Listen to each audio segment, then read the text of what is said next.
Fantastic, thank you. Now then, we've had some politics tonight, just a bit, and I promised you that Steve Mellor was going to tell you all about it. You're all buzzing, wondering how to vote in the 2015 election. Steve, are you ready now? Can we have a big hand please for Steve Mellor?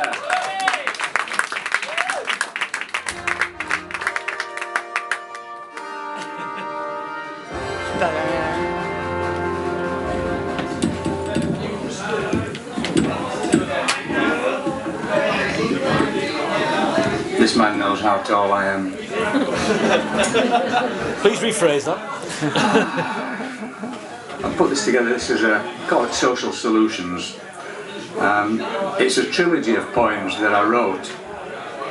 The first of which one or two of you may have heard before, but it was after a night in one of my public houses close by me, and two of the lads were having a discussion about how to solve the social solutions that beset the country at the moment. They were both well-oiled, to say the least. They both had diametrically opposed ideas as to how to solve the solutions. But that inspired the first poem. A little later I thought I'd better give it some sort of balance and look at the problems from all sides. So, the first poem, Hey Up Dave. I bumped into the Prime Minister the other day. I wanted him to know what it was like in the real world. I said, hey up Dave, can I call you Dave? I mean, what the flipping heck Dave? You've got to get a grip Dave. I said, Dave, the country's in an awful state. I doubt that you can contemplate the shambles me and mine are in, and don't give me that vapid grin. Society is breaking down. There's scant regard for wig and gown. We're rudderless, we're cast adrift. It's time for change, a power shift. Appeasement of the malcontents has failed as an experiment. I wasn't sure he'd seen me there, or possibly he didn't care. His mind, it seemed, more occupied on getting to the lav inside. I'll close the door, if that's okay, at first was all Dave had to say. This is neither time nor place. I'm desperate for a little space, for even though I'm Premier, I need to park my derriere. I said, Dave, there's an obvious solution. All you need is resolution. It's time to make transgressors see. The days are gone of leniency. Are you man or are you mouse? The patrons in my public house are well aware of what I'd do if, for one day, I replaced you. I'd shoot the bastards. Dave asked me from within the loo, Steve, have you clearly thought this through? If so, then tell me what you do. With flashers, exhibitionists, zealous prohibitionists, martyrs preaching suicide, addicts never satisfied, tax avoiders, merchant bankers, those on strike, the idle wankers, the Greens, environmentalists, stay-abeds and arsonists, mass murderers and teenage muggers, illegal migrants and all those buggers at uni doing media studies. Ed Miliband and his union buddies. I said, Dave, I shoot the bastards. Dave, ensconced on porcelain, said, Steve, to me that's inhumane. Can't we try the birch and cane for peeping toms and curbside crawlers, pissed up teeny weekend brawlers, militants and begging chuggers, people who call rugby rugger, huntsmen with their tally-hos, poets spouting prissy prose, those involved in prostitution, those promoting revolution, meter maids and ticket touts, rioters and little outs, lawyers chasing compensation, advocates of confrontation. I said, Dave, I wouldn't differentiate, nor for a second hesitate, to shoot the bastards. And whilst we're talking folk to shoot, I'd love the chance to prosecute him on the Go Compare adverts, alcohol smugglers and perverts, limp-wristed pinko sympathisers, independent financial advisors, those who send out email spam, karaoke fans of Wham, families whose dogs run free, fouling pavements nearby me, those who forecast long-range weather, fetishists in chamois leather, blokes who hover in the gents, several local residents, journalists who misinform, those who talk whilst I perform. And as we're chatting in the loo, the chap who's peed just splashed my shoes. Then I shoot the bastards. I said, Dave, are you sure I can call you Dave? I mean, don't take this as criticism, but isn't there a mechanism allowing you, the radical, to be more evangelical? Acknowledge the vox populi. I hope you'll give my scheme a try. With David's toilet crisis past, pinstripes dangling at half-mast, trousers not yet fully zipped, voice at first a little clipped, Dave flushed, then strode out from the loo, conceding change was overdue. He said, I think it might be better if you had put this in a letter. I asked, what about a white paper? Dave said, it's like bloody sandpaper. He tried to cover up his slip by saying this was just a quip. I said, it may be you're confused, I speak not of the eisel used. So, with one deft yet witty stroke, embarrassment was turned to joke. It seemed I'd got my point across. I thought he wouldn't give a toss, 'cause Dave said, now I understand, then smiled and came to shake my hand. But he'd not washed, and nor had I. And so we simply waved goodbye. Will it ever be revealed, when gun laws are at last repealed, of how I once advised this Tory, seated on the lavatory? Dave and I both know the truth of what was said whilst in the booth, and now I know we're of one mind, I find I'm even more inclined to do as Dave said I was free to do to those who anger me. Steve, he said, you have my blessing. Shoot the bastards. Thank you.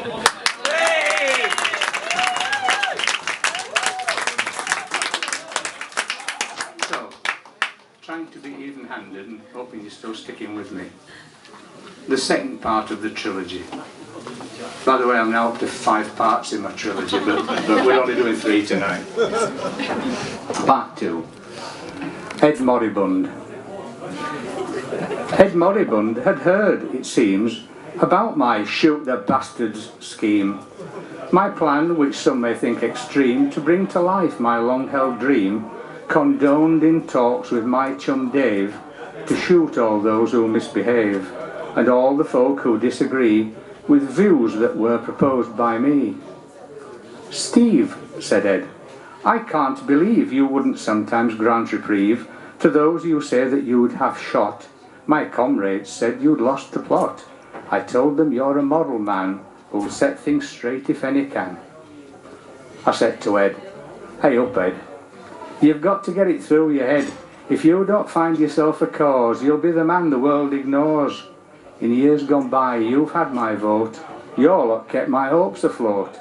Then red took on a bluish tinge, and Ed, I'm not the one to moan or whinge, but bloody hell that Tony Blair, he seemed more interested in his hair, and bowing down to Murdoch's son, and looking after number 1, and toadying to Uncle Sam, and I doubt he gave a damn for you or me, the simple prole, who kept the pillock in his roll. And when he felt he'd had enough, he buggered off to strut his stuff, leaving us with Gordon Brown. And doesn't Gordon get you down? Ed, I said, now's not the time to vacillate. You can't be everybody's mate. You have to show you have a plan.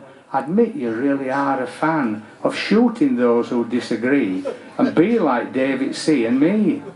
Listen to the public's calls. Grab your party by the balls, lead them to the promised land, Smith & Wesson close at hand. Extricate us from this mess. I'm sure this way you'll have success whenever comes the next election. Could you stomach more rejection? Ed said, Steve, I take your point, lighting up his half-smoked joint. Maybe I could make a start with all those bloody idle farts who occupy the other place. who shoot the peasants by the brace, and then there's those who write to hounds, toffs who shout gadzooks and zounds, and Mandelson, the greasy twat. I'm sure that I could manage that. Ed, I said, you'll do for me. I didn't think that you would see the benefits that surely come from shooting those that you think scum. Ed said, Steve, I'll pass a law exonerating us before we shoot all those offending me, like Farage with his UKPs, usurers disguised as lenders, every kind of sex offender, wankers at the BBC, commies in the RMT. He who would divide and rule, that's Brother Dave, the bloody fool. Ed, I said, you've got it, Ed. Shoot the bastards. Ed carried on. I never knew that when I thought your brainwave through, I'd come to think 'twould be a hoot to line up loads of shits to shoot. So little left for talking through, Ed bade to me a fond adieu. Pistol cocked to show the way, he'd rule the roost come polling day. Yet as I put this tale to bed, I had this nightmare in my head, of Ed and Dave on common ground when bastard shooting time comes round, saying that they've never heard of anything quite so absurd, and wish to make it crystal clear that they knew naught of my idea. If nightmare turns from fear to fact, I know for sure how I'll react. Their names will go onto my list. I doubt that either would be missed. So plebs, don't for 1 second doubt. Challenge us, we'll rub you out. I'm tracking those who don't agree with Ed and Dave, but mainly me. So hear my cry, my cri de guerre. Join my struggle, don't despair. Make a stand, raise your standards. Arm yourselves, let's shoot the bastards. There you go.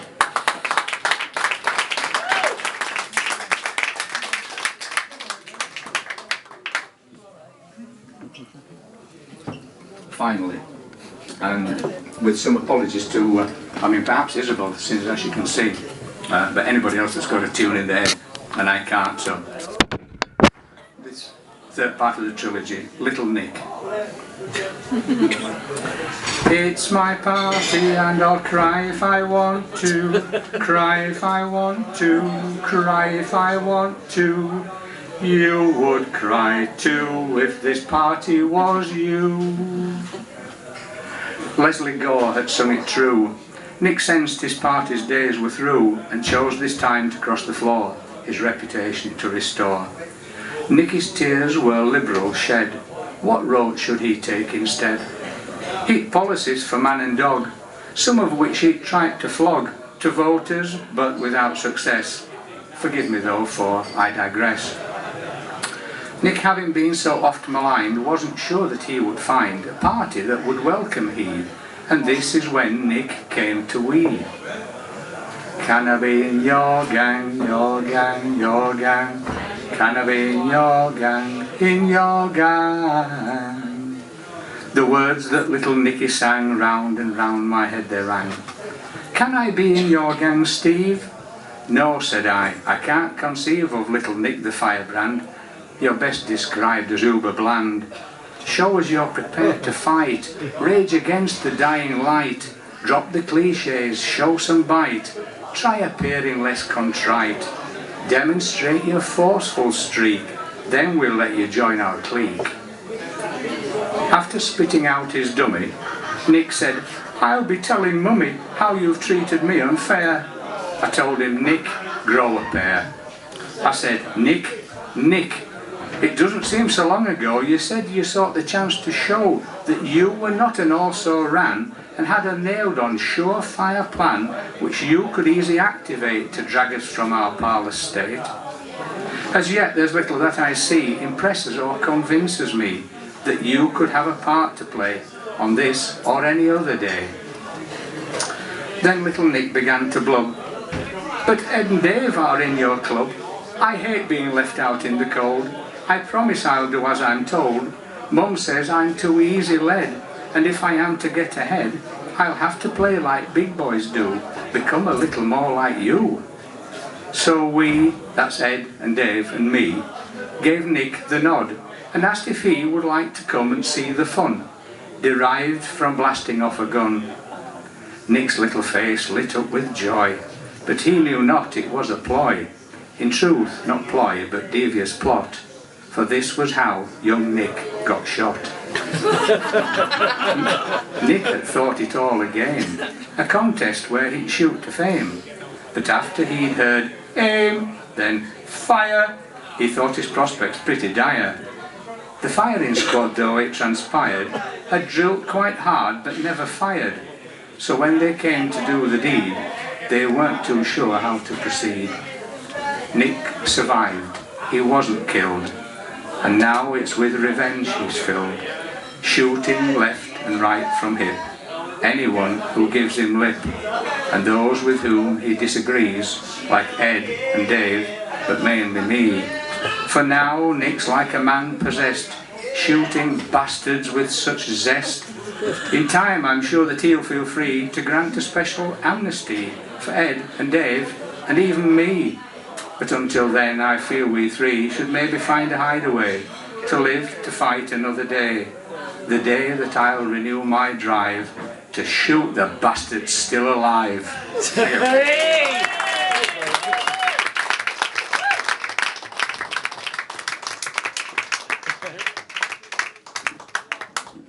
That was a party political broadcast on behalf of Steve Mellor.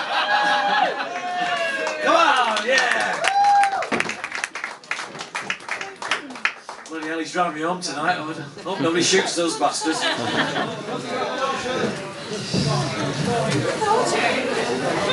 Okay, our final poet this evening is me.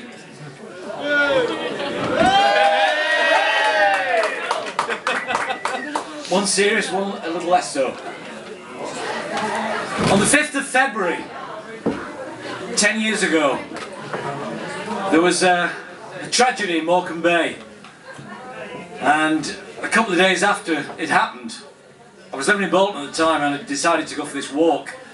Spent too long at the desk and I just bounced out of the house and went up Jubilee Tower at Darwin, where you can see, get a fantastic view north when it's a good day. Very cold at the time.